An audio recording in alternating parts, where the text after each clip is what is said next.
En el diseño en la frecuencia vamos a cambiar la visión un poco hacia la parte de robustez, ¿de acuerdo? ¿Cómo lograr que un sistema tenga la robustez que queremos? Entonces, no es que los sistemas que hayamos creado antes no tengan robustez, lo que pasa es que nunca le hemos medido, porque aún no sabemos cómo medirla. Eso es lo que vamos a ver, cómo medir la robustez primero, obviamente, y de cómo se mide, con qué parámetros se usan para medir la robustez. Y luego es cómo creo controladores que tengan la robustez que yo quiera, ¿de acuerdo? Entonces, los que hemos diseñado antes tienen robustez, pero no sabemos cuánto vale. Los que vamos a diseñar ahora, sí vamos a saber exactamente cuánto valen, porque vamos a diseñar, cuánto vale la robustez, porque vamos a justamente hacer ese diseño basado en robustez. Entonces van a ver que es un cambio totalmente de idea, ¿no? Ya la parte del transitorio nos va a quedar un poquito en segundo plano. Claro, siempre estamos muy pendientes de que el transitorio no vaya a ser una cosa muy grande, muy elevada, porque puede saturar actuadores o cosas de eso, cosas de esas. Pero no vamos a hacer diseño directamente sobre el transitorio. Vamos a dar unas pistas de cómo podría quedar el transitorio desde pensando en la frecuencia, pero ya no vamos a estar centrados en el transitorio. Bien, entonces como primera instancia, espero que hoy saquemos cómo se mide básicamente la robustez. Bueno, pues el diseño en la frecuencia, entonces, pues está basado en los diagramas, también son técnicas gráficas, entonces están basados en gráficas de la frecuencia en este caso. Entonces, pues conocemos dos gráficas, que es el diagrama de Bode y el diagrama de Nyquist. Y entonces la robustez vamos a poderla definir, pues básicamente en cualquiera de esos dos diagramas. Nació desde el diagrama de Nyquist, pero pues luego se extrapoló inmediatamente al diagrama de Bode. Entonces vamos a poder medir los márgenes de robustez, o sea, la robustez vamos a poder medirla en esos diagramas. Entonces vamos a tener que acostumbrarnos a las definiciones gráficas de esos márgenes del sistema. Recuerden que cuando hablamos de robustez nos referimos a, digamos, que un sistema es robusto y vamos a hablar de la estabilidad robusta, es decir, cuánto puede cambiar un sistema y sin embargo el lazo cerrado, el sistema de control, seguir funcionando de manera estable, ¿de acuerdo? Eso sí es la estabilidad robusta. Hay otra que se llama de desempeño. La estabilidad en el desempeño es, por ejemplo, si yo logré un error de posición 0, ver si la planta cambia y a pesar de que la planta cambie, que ese error de posición siga siendo 0. Eso es robustez en desempeño. Entonces vamos a revisar un poco esa robustez de desempeño, ya la hemos visto un poco a través de los integradores y todo eso. Pero aquí vamos a estar trabajando la robustez pero en estabilidad, que a pesar de que haya cambios e incertidumbres en la planta, el sistema de lazo cerrado sigue siendo estable. Vamos a tratar de medir entonces qué tanto espacio qué tanto espacio de variación o cuánto colchón de variación le podemos dar a un sistema antes de que se vuelva inestable. Eso es la medición de las márgenes de robustez. Bien, de todas maneras vamos a incluir la parte de los errores de estado estacionario y cómo se pueden ver desde los diagramas de Bode, ¿de acuerdo? Y cosas respecto a los tiempos del sistema. Y recuerden tiempo de asentamiento, tiempo de elevación, un poco esos tiempos, la respuesta, la velocidad del sistema, con el ancho de banda del sistema y con un concepto nuevo que va a ser la frecuencia de cruce de ganancia. Entonces vamos a hacer un poco ese recorrido hoy. Bien. Bueno, pues básicamente, bueno, la idea es por recordar un poquito lo que son los diagramas de Bode y los diagramas de Nyquist. Entonces, quería mostrar una simulación. Entonces, en esta simulación vamos a tener un sistema de segundo orden. Les cuento aquí un poquito cómo es el código, aunque no importe tanto, pero pues para que no vean que está ahí en blanco esto, bueno, una caja negra ahí. Entonces, tenemos una función aquí de segundo orden a la que le vamos a dibujar el Nyquist y el Bode. Y lo vamos a dibujar poco a poco. Entonces, simplemente para contarles eso y luego tenemos unos dibujos de Nyquist y de Bode, ¿no? Bueno, eso es un poquito lo que hay por detrás del código para dibujar esas cosas. Pero bueno, entonces básicamente recordamos que en la frecuencia, aquí ampliemos esto, entonces vamos a tener el plano S, ¿de acuerdo? Entonces recuerden que cuando nosotros hacemos barrido en frecuencia, entonces hacemos un barrido de justamente el eje imaginario, ¿no? Entonces, por ejemplo, tomamos un punto del plano S o los dos puntos, ya que recuerden que son complejos conjugados. Entonces tenemos un imaginario y su conjugado, ¿cierto? O sea, este será JB, este será menos JB, ¿verdad? Entonces, si tomamos estos dos puntos, con estos dos puntos podemos, por medio de la función que estamos calculando en el diagrama de Nyquist, por ejemplo, entonces por medio de estos dos puntos los evaluamos en esta función y obtenemos entonces para el punto, por ejemplo, de abajo, va a dar un punto aquí arriba y para el punto de arriba, o sea, para las frecuencias positivas, va a dar un punto aquí abajo. Bien, entonces esa es, digamos, la forma en que uno evalúa cada punto.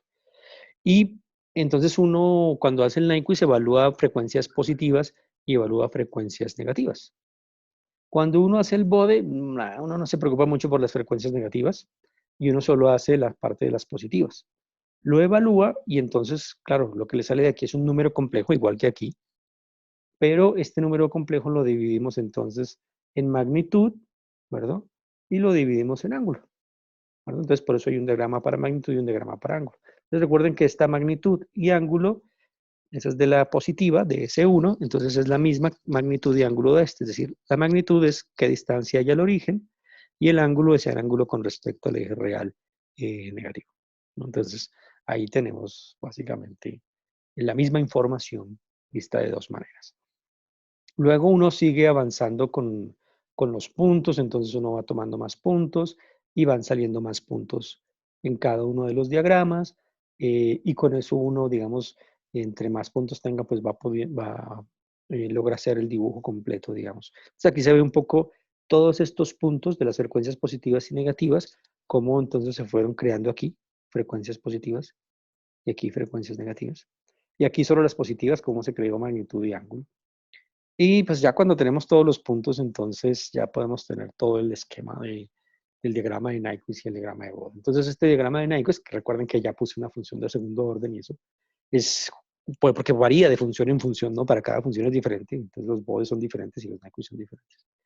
Entonces, vemos que obtenemos, digamos, la información de la frecuencia que es la misma. Dos salvedades es que la que les había comentado, que para el BODE se utiliza todo este barrido de frecuencias positivas, ¿de acuerdo? En este esquema logarítmico y todo esto. El Nyquist, vamos a detallarlo más adelante, realmente hace un barrido desde aquí del origen, va subiendo, se va hasta infinito, se sigue barriendo por medio de un ángulo infinito, viene por acá a menos infinito y va regresando hasta que llega otra vez acá. ¿De acuerdo?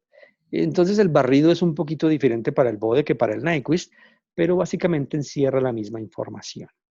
Bien, pero ya ahorita vamos para allá. ¿De acuerdo? Bueno, quería mostrarles esa parte. Ahora quiero salirme de aquí. Ya. Bueno, ahora vamos otra vez a nuestro Nyquist. Bien. Entonces vamos a centrarnos un poco en cómo nació la medición de la robustez. ¿De acuerdo? Entonces, eso se basó en el criterio de estabilidad de Nyquist. Y Nyquist lo que hizo fue analizar lo siguiente. Entonces, claro, tenemos un sistema de control, entonces tenemos el controlador, tenemos nuestra planta. A esta le llamaron la función de lazo principal, GL, vamos a llamarla nosotros. En otros textos la llaman simplemente L mayúscula, LDS. Entonces, nosotros le vamos a llamar GL, la función de lazo. Recuerden, es C por G. Entonces, recuerden que el lazo cerrado, pues, en términos de GL, sería GL sobre 1 más GL. Eso básicamente sería.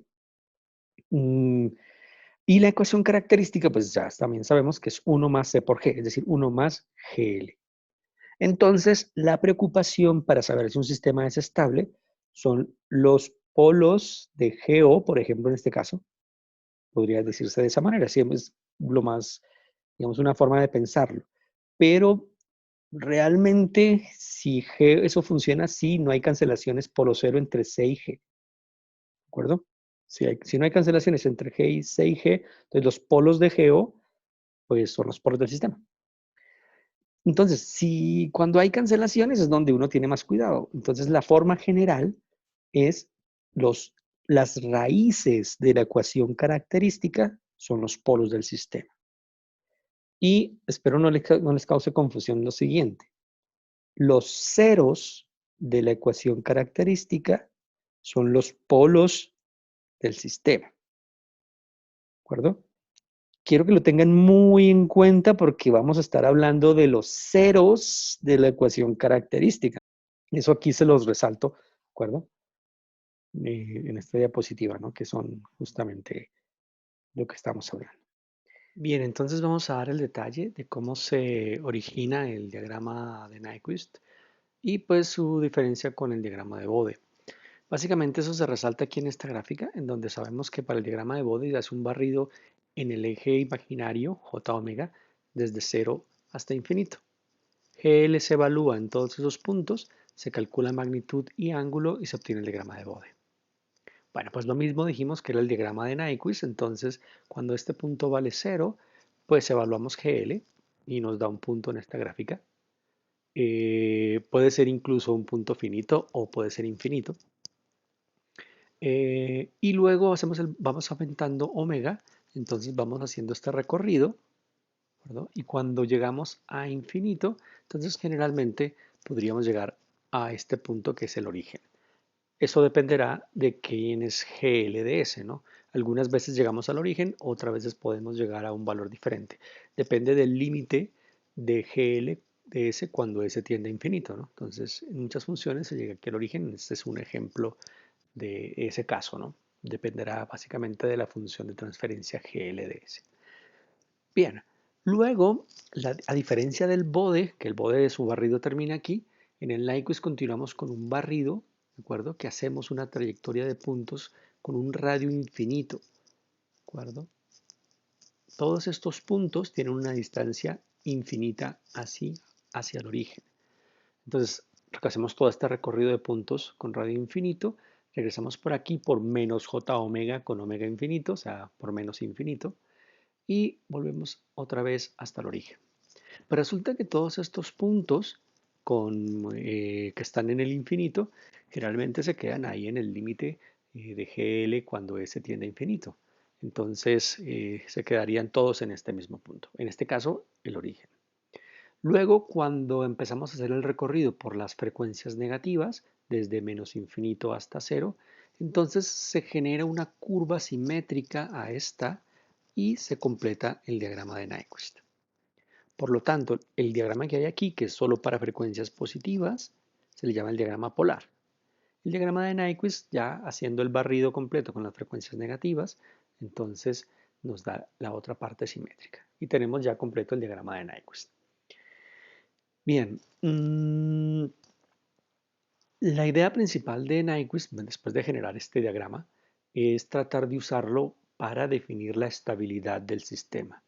Y aquí hay que tener una precisión muy fina.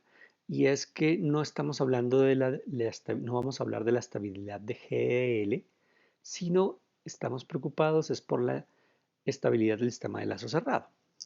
Por lo tanto, lo que vamos a mirar es si la ecuación característica, que es 1 más GL, ¿de acuerdo? Tiene o no ceros en el semiplano derecho. ¿De acuerdo? Esa es justamente la preocupación, ¿no? Que la ecuación característica tenga ceros en el semiplano derecho. Si la ecuación característica tiene ceros en el semiplano derecho, entonces el lazo cerrado tiene polos en el semiplano derecho y sería inestable. Bien, ¿cómo hizo esto Nyquist? Pues él se basó en el principio del argumento. El principio del argumento lo desarrolló Cauchy. Y básicamente tiene, digamos, dos componentes iniciales. No vamos a describirlo todo completo, pero pues tiene dos componentes iniciales. El primero es que si yo hago un barrido usando una curva cerrada, ¿de acuerdo? Escojo unos puntos que forman una curva cerrada, evalúo GLDS en esa curva cerrada el resultado de esa evaluación será nuevamente una curva cerrada. ¿Verdad? Ese es el primer paso, la primera instancia para entender el principio del argumento. Y básicamente uno hace ese recorrido en algún sentido. Entonces, en este caso, por ejemplo, en sentido horario, ¿de acuerdo? Recorremos esa curva.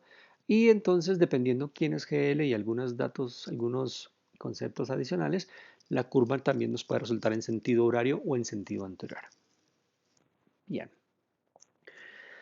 La segunda parte del principio del argumento tiene que ver es con la existencia de polos y ceros de GDL dentro de esta curva cerrada.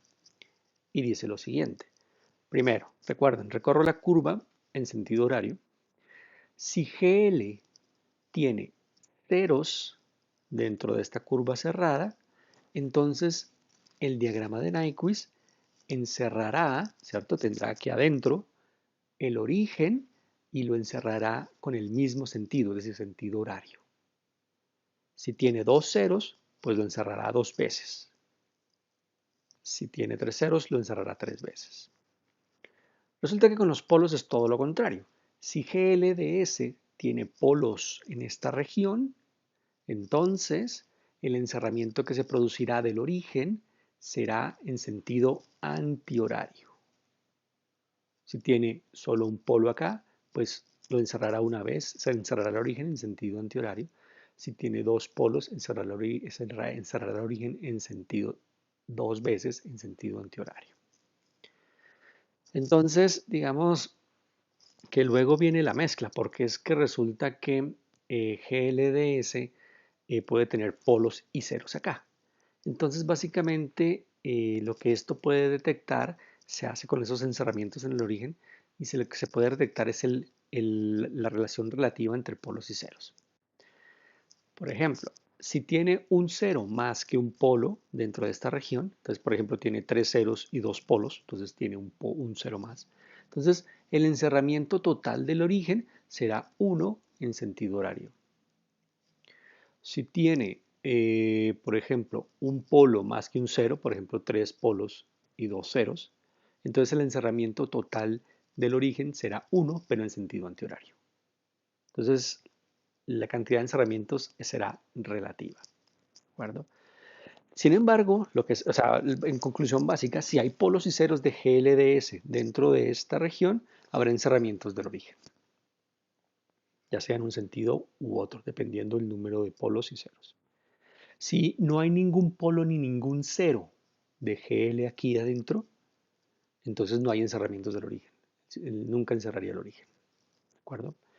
Vamos a ver entonces una pequeña simulación para ello. Entonces, vamos aquí a ver el principio del argumento. Entonces, aquí simplemente voy a hacer una curva cerrada que va a ser una... En este caso no voy a escoger todo el eje imaginario, sino solo para mostrarles el principio del argumento. Entonces vamos a hacer un círculo, por aquí está algo del código de cómo crear un círculo unitario, entonces vamos a hacer un círculo unitario y vamos a evaluar diferentes funciones, entonces como son los encerramientos. Empecemos con esta primera función. Entonces, esta función, bueno, sería GL, aquí yo le puse solo G, pero sería GL. Esta función tiene un polo en S-2. El menos 2 queda fuera de un círculo unitario, entonces, pues no debería haber encerramientos. Miremos un poco entonces cómo funciona. Bien, entonces podemos ver que vamos cerrando la curva. Esta será nuestra curva de origen. Entonces miren que es un círculo unitario, es decir, tiene radio 1. ¿De y esta es nuestra curva final. Bien, entonces como pueden ver, se hizo un sentido horario en esta curva, siempre se va a hacer en sentido horario. Y como el polo de G, que fue la que escogimos en este caso, está en menos 12, o sea, está como por acá. Entonces esto no encierra ningún polo ni ningún cero de G. Por lo tanto, no habrá ningún encerramiento del origen. Entonces, correcto, no hay ningún encerramiento. Tense en cuenta que la curva, al final, la curva destino, no encerró el origen. Bien, volvamos a hacer lo mismo, pero cambiemos la función. Digamos que sí tenía, en este caso, un cero dentro de ese círculo unitario. Hacemos el recorrido en sentido horario. Miren que esto también va en sentido horario, ¿verdad? y vemos que hay un encerramiento del origen en sentido horario. Claro, esta función tenía un 0 en menos 0.2, que queda por acá. Un 0 tenía allí. Entonces, un 0 significa un encerramiento del origen, en sentido horario, el mismo sentido de la curva inicial. En este caso, como la curva inicial siempre va en sentido horario, entonces por eso estamos hablando de sentido horario. Ahora supongamos que tiene un polo. Entonces vamos a poner el polo aquí dentro del círculo unitario. Nuevamente sentido horario, pero miren que aquí va en sentido contrahorario o antihorario. Bien, entonces el polo del sistema estaba en menos 0.2, había un polo. Entonces, como hay un polo, entonces el encerramiento que ocurre del origen, sí ocurre un encerramiento del origen, pero en sentido antihorario. Bien, ahora hagamos mezclas, ¿no? Es decir, por ejemplo, tiene un polo adentro del círculo unitario y tiene un 0 adentro del círculo unitario. Veamos qué resulta. Recorrimos aquí en sentido horario. Miren que aquí va en sentido antihorario. ¿De acuerdo? Pero no encierra el origen. Claro, un 0 menos un polo, entonces 0 encerramientos. El número de encerramientos en sentido horario es igual al número de polos menos el número de ceros. Bien, hagamos algo más. Supongamos entonces tenemos en este caso 3 ceros y un polo. Entonces, 3 ceros menos un polo significarían 2 encerramientos en sentido horario.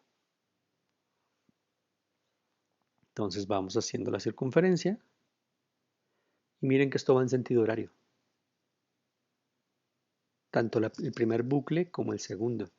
Hay 2 encerramientos del origen en sentido horario, como lo habíamos predicho. Miremos qué más hay. Supongamos entonces que tenemos 3 ceros, pero 4 polos. Entonces, número de encerramientos en sentido horario. 3 menos 4 menos 1. Ah, ok. Entonces, como da negativo el encerramiento es en sentido contrario, dio menos 1, entonces un encerramiento en sentido antihorario. Entonces, vemos el recorrido. Miremos que aquí ya va en sentido antihorario. Dejamos terminar. Y miren que hay un encerramiento. El origen está aquí, ¿no? O sea, este bucle no encierra solo este. Entonces, hay un encerramiento del origen en sentido antihorario. Bien. Bueno, así sucesivamente, entonces uno puede notar los encerramientos que ocurren, que son encerramientos relativos, ¿no? Entonces recuerden, los encerramientos son, en el sentido horario, son el número de ceros menos el número de polos. Bien, volvamos a nuestras diapositivas. ¿Cómo utilizó Nyquist esa idea? Pues tuvo que variar varias cosas. La primera es que él no estaba interesado en la estabilidad de GL. Él estaba interesado en la estabilidad del lazo cerrado, entonces tenía que mirar si delta, la ecuación característica del lazo cerrado, que es igual a 1 más GL de S, tenía ceros en el semiplano, tenía ceros o no en el semiplano derecho. Entonces él dijo, claro, entonces la curva que voy a hacer, claro, no va a ser un círculo unitario. Digo, la curva que voy a hacer, entonces va a tener que cubrir todo el semiplano derecho. Entonces por eso partió de aquí del cero, del origen, se subió hasta infinito, tuvo radio infinito, regresó por el menos infinito aquí en los imaginarios y regresó otra vez al cero, entonces cubrió todo el semiplano derecho.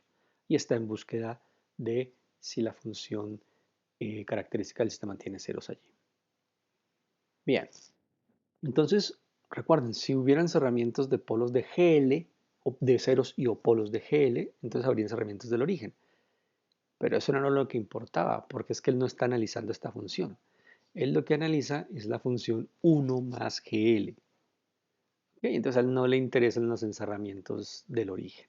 A él lo que le interesan son los encerramientos del punto menos 1, 0. ¿De acuerdo? Todo es debido a este 1 adicional que tiene la función de la ecuación característica del lazo cerrado. Bien. Entonces, él está interesado es en los encerramientos del punto menos 1, 0. Bien. Y con esto vamos de una vez al teorema de estabilidad de Nyquist. Vamos primero a hacer la parte sencilla.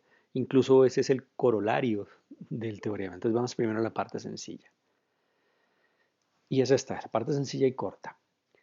Si la función g de L no tiene polos inestables, es decir, no tiene polos en el semiplano derecho, entonces el lazo cerrado será estable si y solo si, es decir, ida y vuelta, el diagrama de Nyquist no toca ni encierra el punto menos 1, 0. ¿De acuerdo? Eso significa que la ecuación característica, ¿cierto? 1 más GL, no tiene ceros acá. ¿De acuerdo? Bueno, esa es la parte corta. Ahora vamos a la parte larga. El sistema de lazo cerrado será estable si y solo si el diagrama de Nyquist no pasa por encima del punto menos 1, 0 y además el número de encerramientos en sentido antihorario iguala al número de polos que la función GLDS tenga en el semiplano derecho. Recuerden que si la ecuación característica 1 más GLDS tiene polos aquí, entonces habría encerramientos del menos 1, 0 en sentido antihorario. ¿De acuerdo? Pero como los polos inestables de la ecuación característica no son los que me interesan, lo que me interesa son los ceros, ¿de acuerdo? De la ecuación característica. Resulta que si tiene polos inestables en esta zona, pero no aparecen encerramientos antihorarios, es que seguramente hubo un cero aquí que canceló esa cantidad de encerramientos. Y entonces he detectado que hay un cero. Pero, al contrario, como lo dice el teorema, si la ecuación característica tiene polos en el semiplano derecho y el número de encerramientos igual a ese número de polos, entonces no hubo ningún cero y todo está bien. ¿De acuerdo? Esa es la primera parte, entonces, ya el teorema global de Nyquist. ¿De acuerdo? Bueno, vamos a tratar de acostumbrarnos un poquito a la idea. Entonces, vamos... Ah, bueno, otra cosa más que es importante que lo vean ahorita. Estamos haciendo el diagrama de Nyquist de GL, de esta función que es de lazo abierto porque es C por G nada más. Y con eso estamos concluyendo sobre la estabilidad del lazo cerrado, ¿no? Entonces, ojo, no se confundan con eso. No estamos tratando de inferir si GL es estable, no. Estamos tratando de inferir si conociendo el diagrama de Nyquist de GL, podemos decir cuándo el lazo cerrado es estable.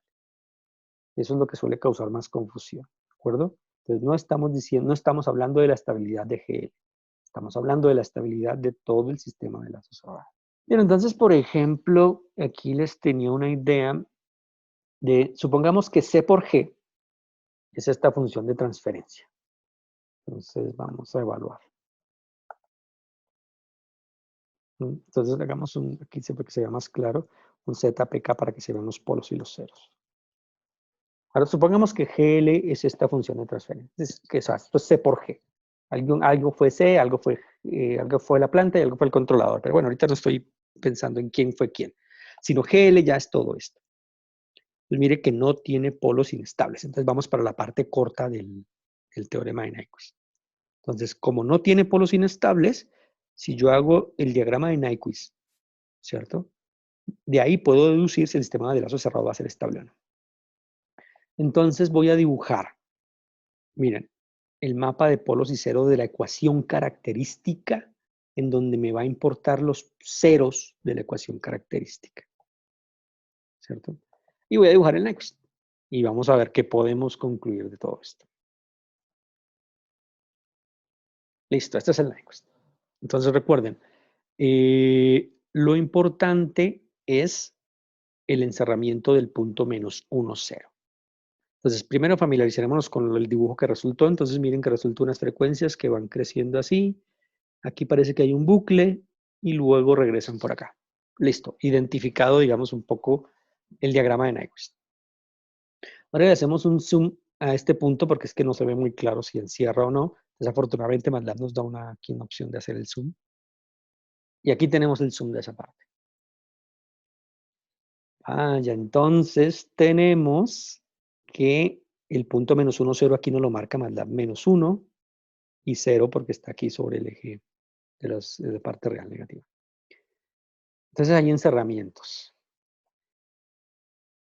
Este buclecito, miren, le crea un encerramiento en sentido horario y luego ya viéndolo en el full view, se ve el encerramiento externo.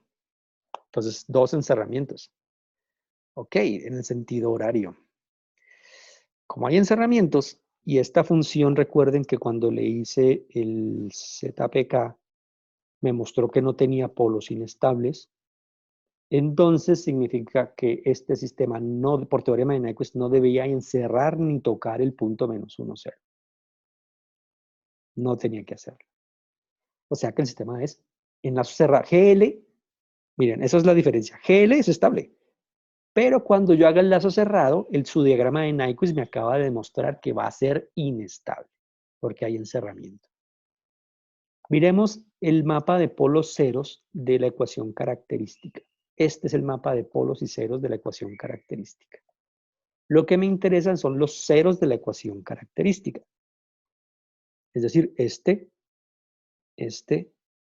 y este. Los polos no me interesan los ceros. Los ceros de la ecuación característica son los polos del sistema. Entonces, claro, estoy viendo que los ceros de aquí están en la parte real, positiva, ¿no? En el semiplano derecho. Entonces, ya de aquí hubiera podido haber dicho que el sistema era inestable, ¿no? Obviamente, sí. Entonces, si lo pongo en lazo cerrado, me da inestable. Eso fue lo que me predijo el diagrama de Nyquist. Bueno, entonces hicimos la prueba con un sistema que nos demostró que entonces iba a salir inestable. Ese sistema va a salir inestable. Entonces, no podría cerrar el lazo. Bien. Y hagamos otra cosa. Este mismo sistema, digamos, lo hice un poquito a propósito. Si le cambio la ganancia, vamos a ver qué pasa. Acuérdense, ahora tengo este otro sistema. Antes era 80 aquí arriba, ahora ya no. Y vamos a dibujar otra vez. Bien, entonces recuerden, GL, voy a hacerlo otra vez para que lo tengan aquí porque no se ve. GL es esta. Es una función estable. Entonces nos aplica la forma corta del teorema. No tocar ni encerrar el menos 1, 0.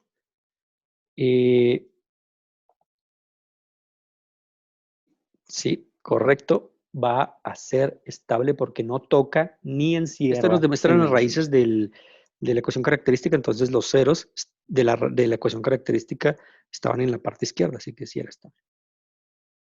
Entonces miren, ahora vamos a probar otra. En este caso la diferencia es que esta GL sí es inestable.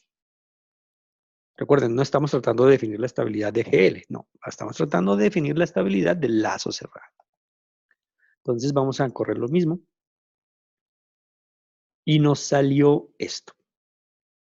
Y voy a tratar de otra vez decirles el teorema de estabilidad de Nyquist. En este caso, que GL es inestable, entonces el diagrama de Nyquist para que, o sea, el sistema de lazo cerrado será estable si el diagrama de Nyquist encierra el menos 1, 0, el punto menos 1, 0, en sentido contrahorario, el mismo número de veces que número de polos inestables en GL. O sea, aquí debe haber encerramientos en sentido contrahorario. Pero los encerramientos tienen que ser iguales, tienen que igualar al número de polos inestables de G de L. Este sistema es inestable. Tenía que haber un encerramiento en sentido antihorario. Bueno, vemos que sí está antihorario, pero no están cerrando el menos 1, 0. Y tenía que haber un encerramiento. Entonces, básicamente, este lazo cerrado va a ser inestable. Eso es más o menos todo con este asunto del teorema de estabilidad de Nyquist. Claro, hay dibujos más complicados, que a veces hay muchos encerramientos. Incluso, les cuento así, sin que vayamos a entrar mucho en eso, A veces hay encerramientos en sentido horario y contrahorario, y hay que restar los unos con los otros y decir en total cuántos hay y en qué sentido, ¿verdad? Sí, claro, eso tiene que ser con sistemas que tengan muchos polos y muchos ceros. Eso solo puede pasar con sistemas así grandes, ¿de acuerdo?